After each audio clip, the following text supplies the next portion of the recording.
বরিশালে টিসিবির পণ্য কিনতে ক্রেতাদের দীর্ঘ লাইন। পহেলা রমজান থেকে বরিশাল নগরীর 10টি পয়েন্টে ট্রাকের মাধ্যমে টিসিবির পণ্য বিক্রয় শুরু হয়েছে।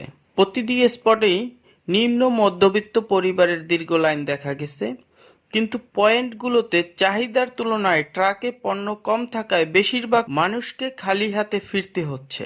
অনেক স্থানেই দীর্ঘক্ষণ লাইনে দাঁড়িয়ে কাঙ্ক্ষিত পণ্য না পেয়ে ফেরত যাচ্ছে ক্রেতারা। তবে নিজেদের অসহায়ত্বের কথা তুলে ধরেছেন টিসিবির ডিলাররা। বলেন, নগরীর ঘনবসতি ও দরিদ্র এলাকায় ট্রাক সেলিং করা হয়। টিসিবির ট্রাক দেখে প্রতি পয়েন্টে যে পরিমাণ ভোক্তা উপস্থিত হন তার 1/3 পণ্য আমরা পাই না। পয়েন্টে উপস্থিতির সবাইকে পণ্য দিতে না পারলেও সব দোষ হয় ডিলারদের। উপরের নির্দেশনা মোতাবেক প্রতিটি পয়েন্টে ডিলারদের 200 জনের পণ্য দেওয়া হয়, অথচ এসব স্থানে 400 থেকে 600 জন উপস্থিত হচ্ছেন। টিসিবির বরিশাল আঞ্চলিক কার্যালয়ের সহকারী পরিচালক শতদল মণ্ডল বলেন, রমজানের শুরু থেকে নগরীর বিভিন্ন পয়েন্টে ট্রাকের মাধ্যমে চাহিদাসম্পন্ন পণ্য বিক্রয় করা হচ্ছে।